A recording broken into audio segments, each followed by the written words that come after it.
you for coming. This is my senior project presentation, and it's on sexuality, gender, and the effects of bullying.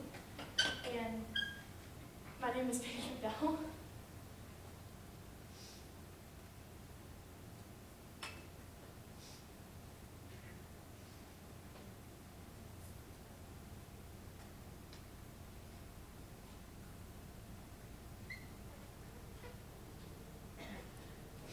I'm sorry, it's not working.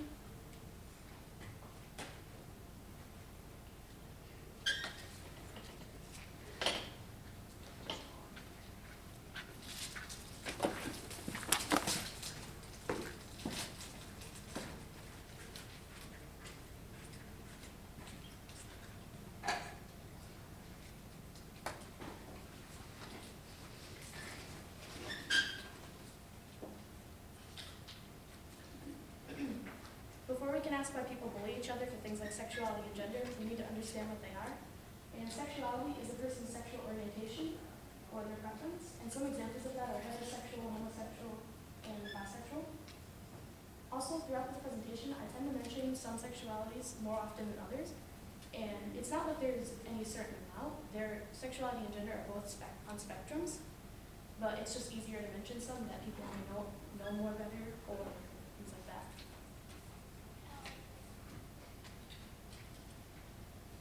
Heterosexuality is the type of sexuality that we as a society have come to know best, and it means someone who is sexually attracted to the opposite sex.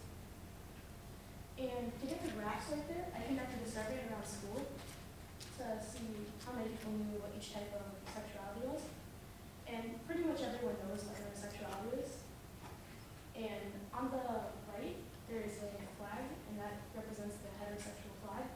And each sexuality and gender have their own flag that represents them.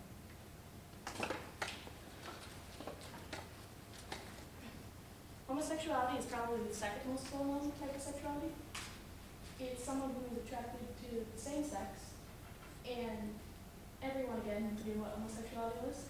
And the flag here represents, the red stripe represents light, orange healing, yellow sunlight, green nature, blue harmony, and purple spirit. It also represents, this flag represents the LGBTQ community, which is a group that strongly supports different types of sexuality. Bisexuality is also pretty well known. Only about 17% of people didn't know what it means. And the flag, the pink part, represents attraction towards the same sex. It represents attraction towards the opposite sex. And the overlap in the middle represents attraction towards both. An asexual person is a person who has no sexual feelings or desires. And about 61% of people knew what asexual meant. The black stripe on the asexual flag represents asexuality. The gray stripe represents demisexuality, which means a person who does not experience sexual attraction unless they have strong emotions towards the other person prior. And white represents non-sexual partners and allies, and the purple represents community. Polysexual is probably the least known type of sexuality that I have on here.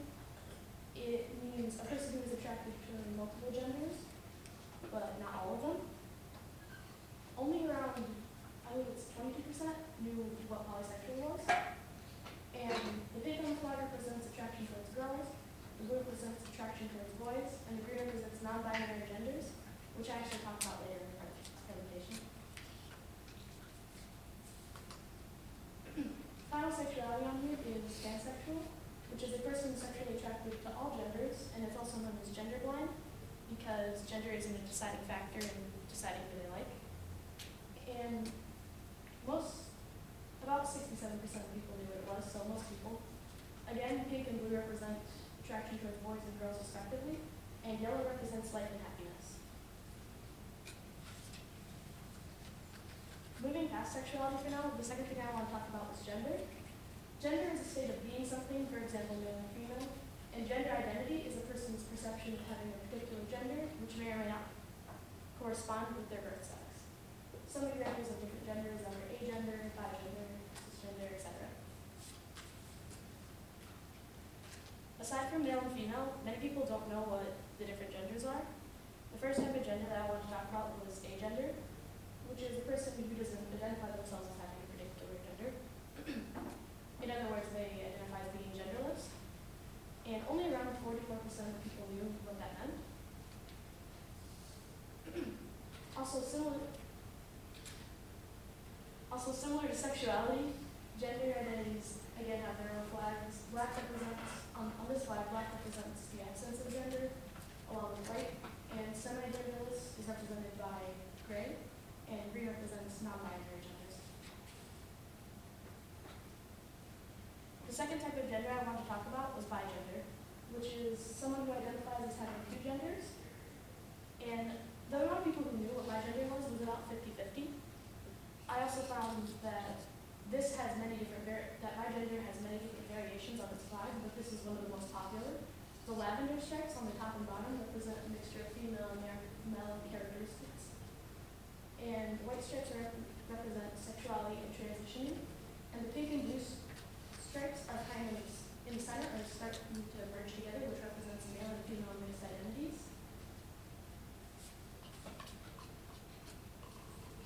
Someone who is gender fluid does not identify as having a fixed gender, meaning that their gender may fluctuate between male and female or anything else at any time. It can change depending on circumstances. And a little over 33% knew what that meant. And also, femininity is represented by the pink stripe on the flag. White represents all genders. Purple represents masculinity and femininity. And black represents genderless. Also, blue represents masculinity.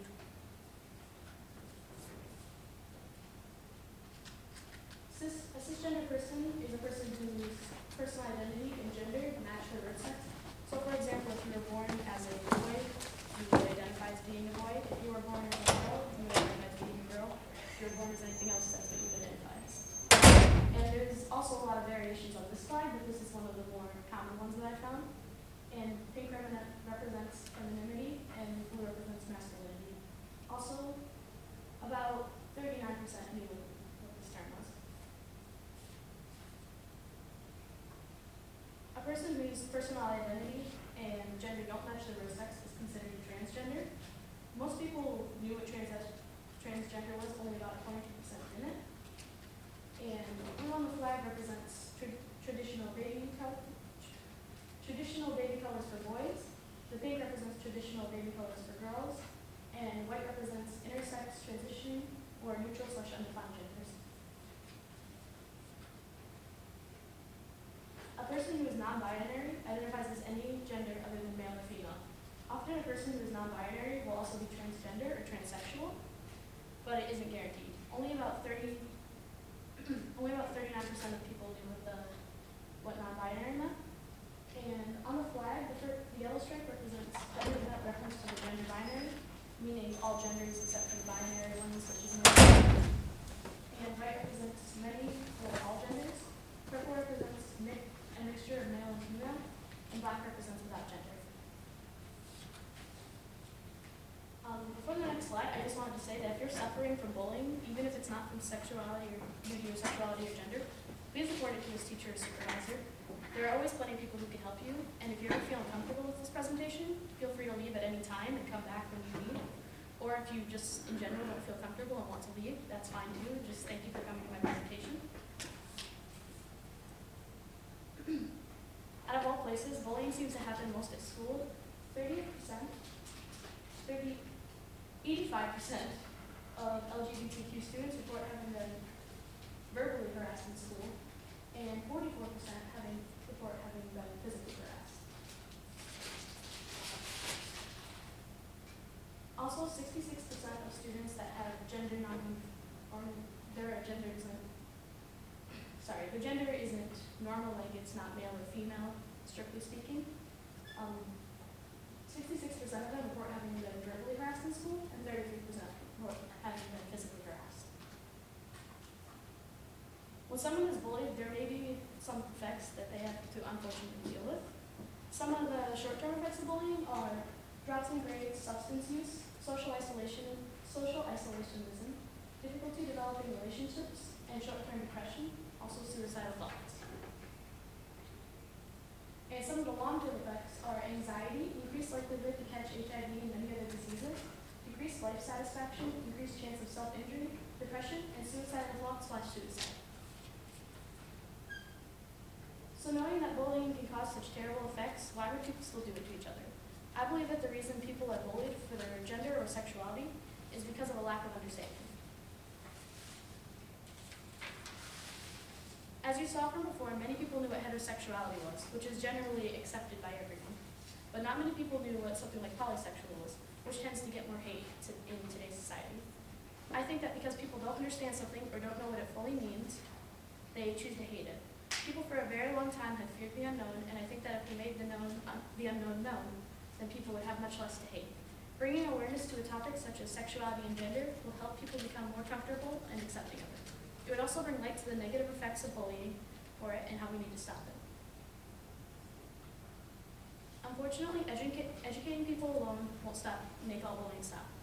We'll still have to do many other things before that ever happens, but we can lessen the effects of bullying by doing things such as always reporting a bully, someone who's being bullied or a bully to an adult, create a safe and comfortable environment that encourages respect for all, talk with counselors, encourage our peers to be who they are, and support them when they think they can't be that. And that's all that my presentation has to offer. Thank you for coming, and I hope you have a very good day.